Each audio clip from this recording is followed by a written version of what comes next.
오늘 설교 제목을 보시고 오늘 공동회를 하나 재직회를 하나 생각하신 분들이 있을 것 같은데요. 2017년이라고 여기다 날짜를 쓰면서 그게 이제 익숙해져 오니까 금방 또 2018년이 되네요. 사실은 내일부터 2018년이라고 해서 2018이라고 숫자를 쓰다가 아마 한동안은 또 2017이라고 계속 쓰는 그런 무를 범하게 될 것 같아요. 어떻게 지내오셨는지 궁금합니다. 그런데 한 해가 정말 드라마틱하기도 하고요. 우리가 개인적으로도 그리고 교회로도 선교로도 많은 일들이 있었고, 특별히 전 세계적으로 특별히 한국과 미국에는 대통령들이 바뀌고 국가적으로도 이런 일도 있을 수 있구나 싶은 그런 세계적인 사건들이 많이 있었던 한 해가 아니었나 싶습니다. 오늘 송년주일 예배로 한 해를 마감하면서 드리는 예배인데, 하나님 천지를 창조하시고요. 그리고 그 해와 달을 두시고 밤과 낮을 만드셨거든요. 그리고 사계절을 우리에게 주셨는데, 사실은 적도에 가까운 나라에들 가도 이 사계절의 미묘한 차이를 느낄 수 있습니다. 사람들이 하나님께서 창조하신 이치를 따라서 해를 나누고 달을 나누고 날을 나누었어요.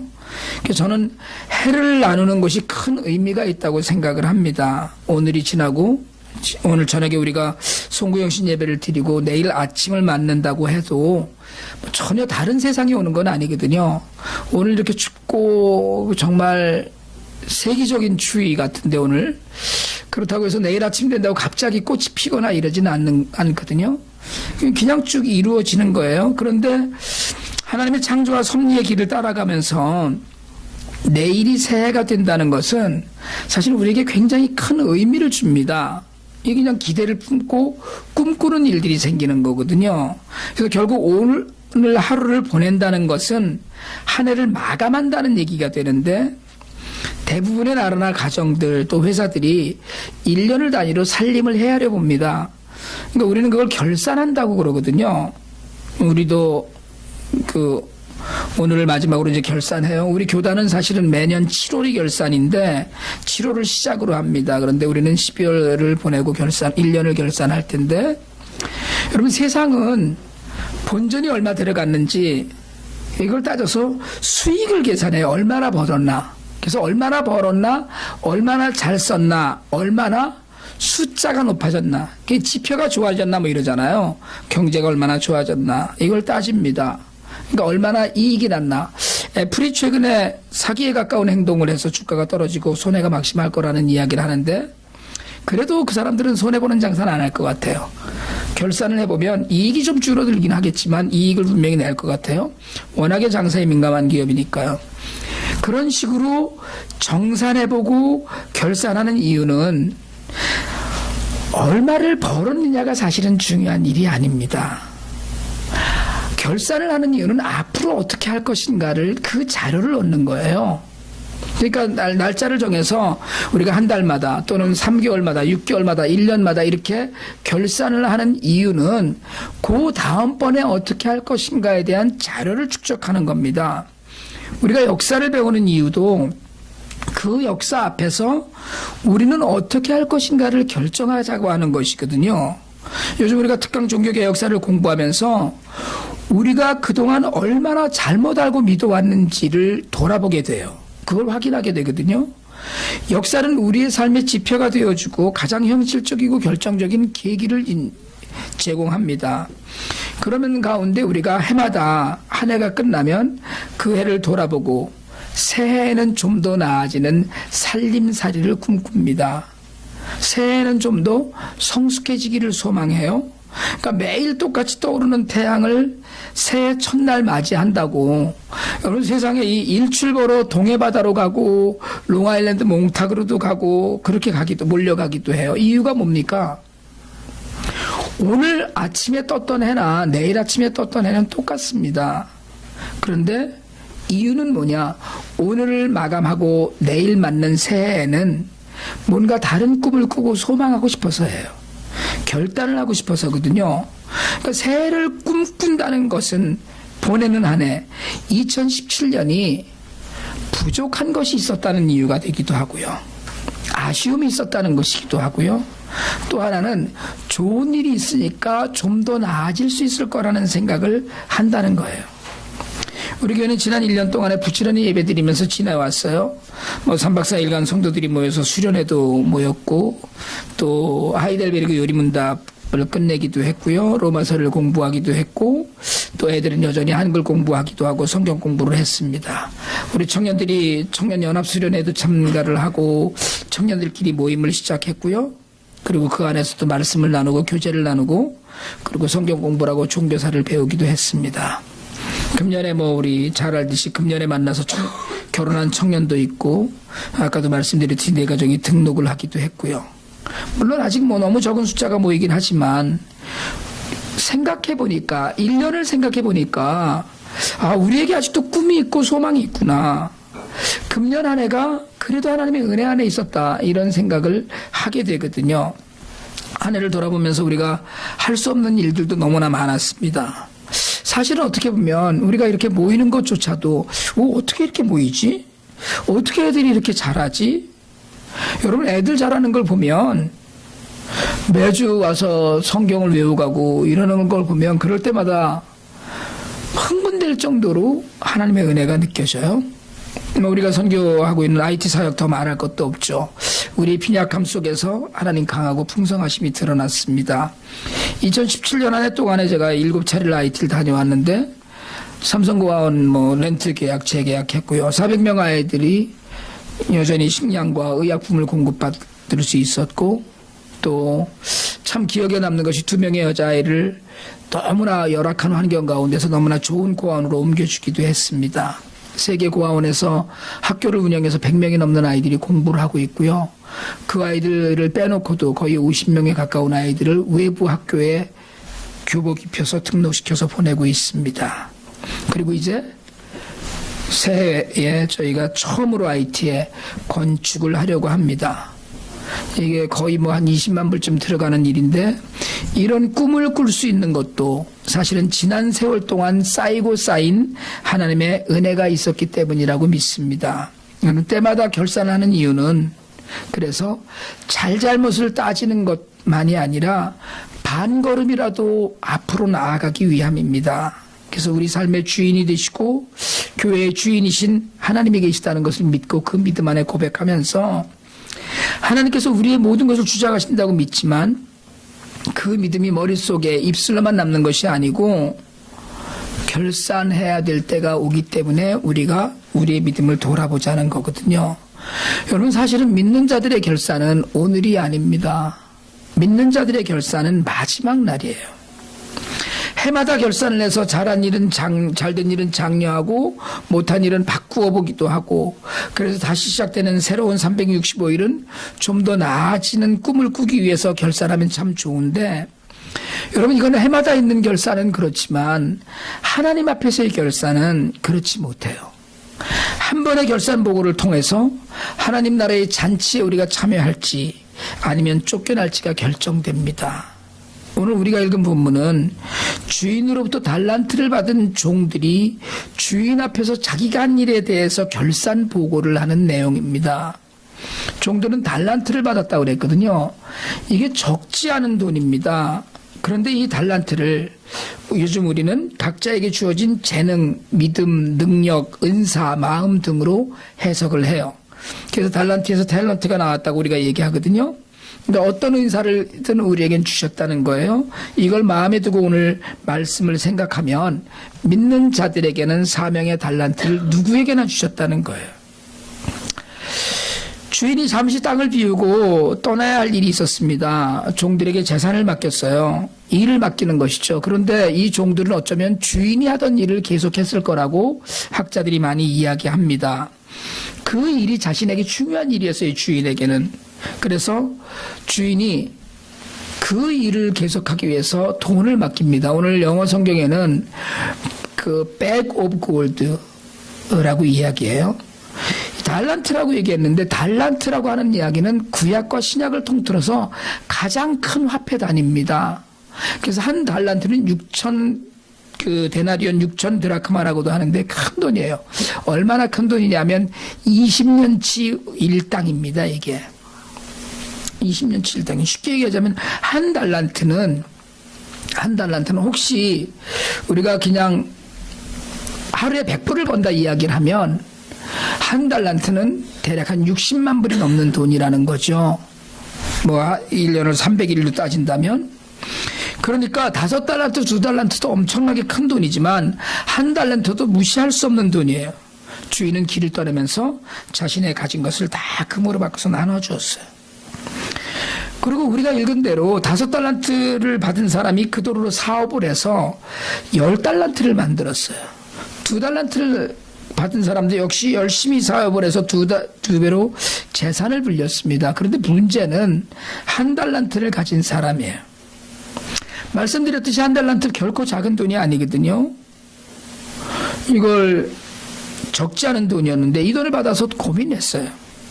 어디다 쓸까 하다가 문득 이거 또 괜히 뭐 잘못해서 괜히 잃기나 하면 주인한테 야단 맞을 것 같으니까 당시에는 은행이 없으니까 땅에다 묻자. 그 당시에는 그 땅에다 재화를 묻는 것이 가장 재물을 확실하게 보관하는 방법이었거든요. 그리고 성경이 오랜 후에 주인이 돌아왔다고 이야기했어요. 한두 해는 아닌 것 같고요. 여기서 오랜 후라고 하는 이 이야기는 디케이드, 10년은 넘는 그런 세월이었을 것으로 생각을 합니다. 아무튼 꽤 긴 시간이 흐른 후에 주인이 돌아왔어요. 결산하는 걸. 5달란트, 2달란트 받았던 종들이 보고했어요. 받은 돈도 적은 돈이 아니었지만 큰 돈을 남겼습니다. 아까식으로 만약에 그렇게 단순하게 계산한다면 300만 불 받았다가 600만 불이 됐어요. 120만 불 줬는데 240만 불을 남겼어요. 그동안에 자신들이 먹고 살고 어쩌면 사람들을 고용했을 터인데 그렇게 하고도 그만큼 남긴 거예요. 주인이 크게 칭찬합니다. 성실하고 믿음직했다고 이야기해요. 그게 잔치하자 얘기해요. 근데 첫 번째 사람과 두 번째 사람의 결산 보고가 끝나고 세 번째 달란트를 받은 사람이 보고합니다. 주인님, 제가 가슴이 떨려서 그냥 땅에 묻었다가 원금은 고스란히 살려왔습니다. 그런데 주인이 분노했어요. 차라리 이자 놓는 사람들한테 빌려주고 이자라도 받지 그랬냐고 책망합니다. 그리고 밖에 버려두게 해요. 땅을 치고 후회하도록 만들었습니다. 여러분, 주인이 분노한 건 돈입니까? 돈을 안 남겼다고 분노한 걸까요? 아니에요. 비즈니스는 잘 될 때도 있지만 잘 안 될 때도 분명히 있습니다. 저는 가끔 이 본문을 읽을 때마다 그런 생각을 해요. 5달란트 받은 종이 사업하다 망했으면 어떻게 될까? 다 따먹을 수도 있잖아요. 주님이 한 달란트 받은 사람에게 책망하신 말씀은 악하고 게으르다는 거였어요. 악하고 게으른 종아. 5달란트를 가지고 부지런하고 성실하고 지혜롭게 일을 했는데 다 망해서 한 달란트만 남았다면 저는 주인이 책망하지 않을 것이라고 확신해요. 게으르지 않았기 때문에. 주인이 본 기준은 게으름이었어요. 여러분, 하나님 나라에 대한 이 비유에서 주님은 5달란트 가진 자 또는 5달란트를 남기고 2달란트 가진 자가 2달란트를 남겼다고 해요. 열심히 일을 하는 자는 손해보지 않는다는 거예요. 여러분, 정말 부지런하고 성실하고 지혜롭게 처시한다면 그럼 망하면 이상한 거거든요. 사실은 정말 망하면 이상한 일입니다. 사기를 당했다면 그럴 수 있겠지만 지혜롭지 않아서일 수 있고요. 성실하지 않고 게으르면 망합니다. 여러 여건상 부지런하고 지혜로웠지만 망했다면 주님 어떠셨을까요? 저는 결코 주인은 책망하지 않을 것이라고 확신하고요. 그리고 오늘 이 비유를 통해서 결산의 날 우리가 기억을 해야 된다고 믿습니다. 여러분, 오늘 이 비유는 우리에게 반드시 결산의 날이 올 것을 이야기하고 있고요. 한 해를 보내고 결산을 하는 이런 건 예정된 일이지만 분기마다 결산하는 것, 그건 다 예정되고 계획된 일이었지만 언제 보고하는지 결정되지 않은 날 결산하는 거예요. 그냥 오랜 후예요. 그 오랜 후가 내일이 될 수도 있고 오늘이 될 수도 있습니다. 결산의 때가 있는데, 정부가 되었든 기업이 되었든 결산의 때가 있는데 달란트를 맡긴 주인은 그냥 자기가 오고 싶은 때 왔어요. 오늘 이 성경 말씀을 통해서 여러분 우리가 하나 꼭 기억하셔야 될 건 믿는 자들은 받은 소명이 있다는 거예요. 한동안 무슨 뭐 은사 개발이니 은사 테스트냐는 것들이 유행한 적이 있거든요. 주님이 맡기신 재능은 은사일 수도 있고요. 그냥 재능일 수도 있습니다. 물질일 수도 있고 건강일 수도 있어요. 중요한 것은 우리 모두가 결산복구를 해야 되고 우리 모두에게 주신 것이 있다는 거예요. 여러분 아무것도 없는 것 같지만 우리는 두 발이 있습니다. 아무것도 없는 것 같지만 우리는 다른 사람의 손을 잡아줄 수 있는 손도 있어요. 하나님 나는 하나님께 받은 것이 전혀 없습니다라고 이야기할 수 있는 사람이 아무도 없다는 거예요. 돈이 좀 있으면 하나님 나라를 위해서 쓰라는 거예요. 건강이 있으면 그 건강을 갖고 하나님 나라를 위해서 무엇인가를 하라고 지금 이야기하신다는 거예요.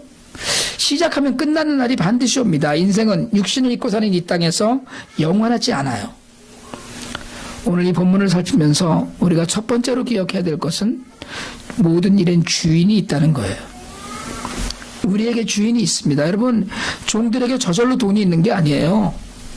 달란트를 맡긴 주인이 있습니다. 여러분 우리에게도 우리의 주인이 계신 것을 잊지 마시기 바랍니다. 하나님 우리를 창조하시고 죄 가운데서 죽은 목숨인 우리를 아들을 보내서 살리셨어요. 하나님의 자녀로 삼으셨습니다. 이 땅에 사는 동안 고아와 같이 버려두지 않으시고 우리의 삶의 주인이 되어주셨어요. 여러분 성도의 삶이라는 건 우리에게 주인이 있다는 걸 인정하는 것에서 시작을 합니다. 내가 내 맘대로 할 수 있어 이게 아니고요. 나는 내 것이 아니고 내 주인이 있어라고 이야기하는 그 믿음의 고백 가운데 성도의 삶이 시작이 돼요. 각각 5달란트, 2달란트, 1달란트를 맡기고 떠난 주인처럼 인생에게는 그리고 그 주인이 맡긴 일이 있습니다. 주인이 하던 일이었을 거예요. 주님 마지막 하신 말씀이 승천하면서 마지막 하신 말씀이 땅끝까지 이르러 내 증인이 되리라고 하신 말씀이에요. 주님이 이 땅에 오셔서 하신 일이 뭡니까? 고치고 전파하고 가르치신 일이에요. 티칭, 프리칭이 힐링이라고 그래요. 맡겨두고 가셨어요. 오늘 내가 몇 달란트를 받았나 한번 생각해 보시길 바랍니다. 적어도 1달란트 이상은 주셨다는 거예요. 교회에 여러 가지 사역에 헌신하는 것도 달란트입니다. 봉사하는 일도 달란트이고요. 그리고 세상에 나가서 복음을 전하는 일, 전도하는 일도 달란트입니다. 주님이 관심 있는 가난한 자들을 먹이고 그들을 돌보는 일도 달란트예요. 주인이 있는 인생에는 주인이 있는 일이 있습니다. 맡겨주신 것으로 하나님 나라를 섬기고 하나님 백성을 섬기고 가난한 이웃과 하나님께서 관심을 갖고 계신 고아와 과부를 돌보는 일, 그 일을 통해서 주인의 일에 참여해야 된다는 거예요. 우리는 늘 없다고 부족하다고 나는 연약하다고 이야기합니다. 주인은 있는 것으로 충성하라고 해요. 우리 삶에 주인인 것을 잊지 마시기 바랍니다. 그리고 우리에게는 땅에 묻지 않는 부지런함이 필요합니다. 주인이 맡긴 재산은 주인이 하던 일이었을 터인데 1달란트 받은 주인은 종은 오해했어요. 아유, 심지 않은 데서 거두고 이런 일 우리 주인이 싫어하니까 그냥 땅에다 묻어두자. 악하고 게으르다고 책망했어요. 자신의 재능이나 은사 가진 것을 하나님 나라를 위해서 썼는지 주님이 결산하면서 판단하실 거예요. 하나님은 적어도 모든 이들에게 1달란트 이상 주셨는데 미니멈 그렇게 주셨을 터인데 어느 날 오신 주님 앞에 주님, 저는 아무것도 하지 않고 제 한 몸은 이렇게 보존했습니다. 여러분 이건 결산이 되지 않는 일이에요. 아이고, 전 늘어난 것도 줄어든 것도 없습니다. 이렇게 해서 통과되지 않는다는 거예요. 말씀드렸듯이 하나님 나라는 부지런하고 성실하고 지혜로운 사람의 것입니다. 여러분 보화가 묻힌 밭을 발견한 농부가 있어요. 엄청난 보화가 묻힌 밭을 발견한 농부는 자신의 전 재산을 팔아서 그 밭을 사는 지혜가 있었습니다. 한 드라크마를 잃어버린 여인이 있었어요. 그 동전 하나를 찾으려고 샅샅이 쓸고 닦고 하는 부지런함이 있었어요. 양 한 마리를 찾던 목자가 있었습니다. 찾을 때까지 쉬지 않았던 성실함이 있었습니다. 여러분, 결산할 때 하나님 앞에서 하나님 제가 부지런했습니다. 하나님 제가 성실했습니다. 하나님 제가 정말 지혜롭게 처신했습니다. 하나님 아시지요? 이럴 자신이 있으세요? 혹시 우리에게 이럴 자신이 있나요? 여러분, 여러분에게 주신 것을 땅에 묻어둘 일이 아닙니다. 돈도 재능도 시간도 건강도 우리의 것이 아니라 주인의 것이에요. 주인이 따로 있어요. 그런데 뭉개가 얹어서 내가 할 일을 다 했다고 하다가 결산 때 주님으로부터 책만 받을 일이 생깁니다. 마지막으로 여러분, 정말 최선을 다해서 믿고 사시기 바랍니다. 우리가 지난 2달 동안 야고보서 50독 했거든요. 믿음은 움직이는 거예요. 행동하는 겁니다. 그냥 적당히 슬슬 하는 게 아니에요. 믿음은 나를 위해서 행동하는 것이 아니라 다른 일을 위해서 행동하는 겁니다. 나 먹을 것이 아니라 남이 먹을 것을 위해서 수고하는 거예요. 그게 믿음이에요. 나 먹는 건 문제가 아닙니다. 여러분, 나나 그냥 먹고 살려면 적당히 사셔도 먹고 삽니다. 나 먹을 게 아니라 남을 먹이기 위해서 수고하는 것. 여러분, 돈을 벌어서 남 주는 일을 하기 위해서 돈을 버는 일, 이게 믿는 자들에게 하나님이 원하시는 거예요. 배워서 남 주는 일, 이게 하나님이 우리에게 요구하시는 거예요. 내 시간을 하나님 앞에 드릴 때 쉬엄쉬엄 할 수 없습니다. 내게 건강을 주신 이유는요? 물질을 주신 이유는요? 내가 이만큼 살 수 있게 하신 이유는 없죠. 우리는 사실은 부족해요. 여기서 살려다 보니까 늘 결핍합니다. 늘 뭔가 모자라는 것 같아요. 그럼에도 불구하고 하나님은 오늘도 우리 중심을 보시면서 보고 계셔요. 우리가 정말 부지런한가? 최선을 다한가? 다하고 있는가? 여러분, 저는 우리 모든 성도들이 다 최선을 다해서 사시고 계신 줄 압니다. 5달란트가 5달란트 될 때까지, 2달란트가 또 2달란트가 될 때까지. 여러분, 종들은 그 5달란트나 2달란트를 받은 종들은 돈을 많이 받았으니까 쉬엄쉬엄 놀면서 했을까요? 아닙니다. 저는 확신해요. 종들은 주인이 언제 오든 더 나은 결과를 보이기 위해서 최선을 다했을 거예요. 여러분, 하늘을 결산합니다. 보잘것없는 걸 들고 주님 앞에 섰어요. 주님 앞에서 이만큼 남았지만 그래도 최선을 다했습니다. 그렇게 이야기할 수 있으면 좋겠습니다. 그런데 주님, 그래도 그냥 주신 걸 제가 잃지는 않고 잘 지키고 있습니다 라고 한다면 그 결산 보고는 주님으로부터 책망받는 결과를 불러올 거라는 거예요. 여러분, 전 여러분의 삶이 풍족해지시기를 축복합니다. 교회가 부흥하기를 소망합니다. 세상이 살만해지기를 기도합니다. 여러분, 우리의 부지런하고 최선을 다한 믿음 생활 때문에 나중에 주인 되시는 주님이 칭찬하시고 잔치를 베푸는 날을 꿈꿉니다. 오늘은 2017년을 결산합니다. 그러나 우리가 2018년 한 해 동안에 주님이 언제 오시든지 그 앞에서 결산 보고를 할 때 잘하였도다 착하고 충성된 종아, 그 칭찬 듣고 우리 모두가 그 잔치에 참여하는 결산 보고를 할 수 있기를 축복합니다.